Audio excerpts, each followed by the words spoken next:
ஒரு கலியுக கர்ணன். அவரை மிஸ் பண்ணிவிட்டாங்க மக்கள். சத்தியமா சொல்றேன், நான் மனசார அவங்க அடிமுட்டாள் தான் அந்த மக்கள்.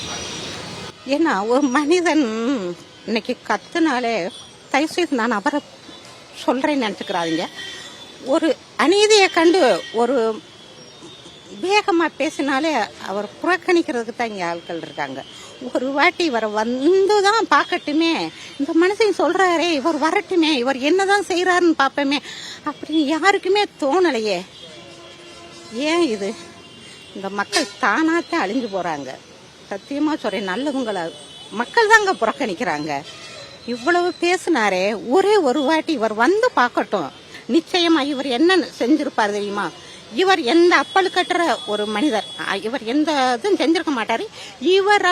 இவரோட சைடுல இருக்கிறவங்க ஏதாவது பண்ணியிருந்தா கூட அது யாராவது ஒரு கடைக்கோடி ஒரு பாமர மனிதன் சொல்லி இருந்தா கூட அவரை நிச்சயமா அதுக்குன்னு ஒரு ஆக்ஷன் எடுத்திருப்பாரு. அவங்கள கூப்பிட்டு கண்டிச்சிருப்பாரு. நிச்சயமா அந்த மனிதனையும் கூப்பிட்டு சாந்தப்படுத்தி அவர் என்ன பேசணுமோ அதை பேசி உங்களுக்கு நல்ல ஆட்சி தருவேன்னு நிச்சயமா சொல்லக்கூடிய மனிதன். எல்லாரையும் அவர் மதிக்கக்கூடியவர்.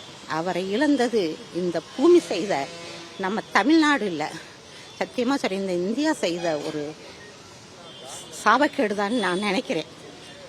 என்னால் இருக்கவே முடியலை. அன்றைக்கு 11 மணிக்கு நான் பிறப்பிட்டு வந்தேன். எனக்கு பஸ்ஸு சதி பண்ணிருச்சு. காலையில் வரலாம்னு பிறப்பிட்டேன். ஆனால் எனக்கு நம்ம போய் பார்க்க முடியுமா தெரியலையே இல்லையா. ஆனால் அவரோட யூடியூப்பெல்லாம் எடுத்து பார்த்துட்டு என்னால் இருக்கவே முடியலை. நேற்று நைட்டு ஏறி வந்தேன்.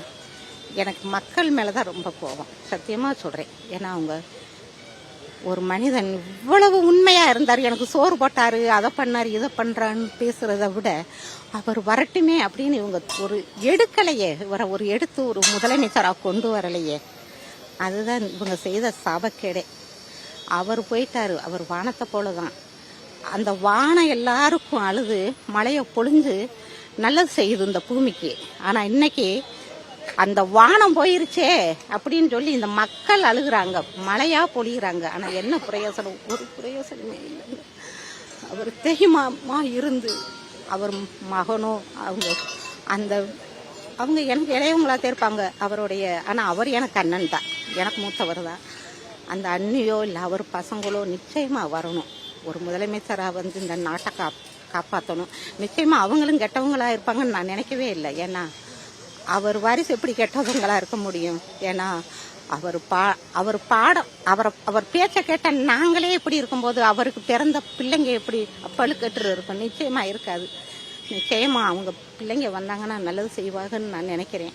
அப்புறம் இந்த மக்கள் தேர்ந்தெடுத்தாங்கன்னா அவங்களுக்கு நல்லது இல்லைண்டா யாரை சொல்றது?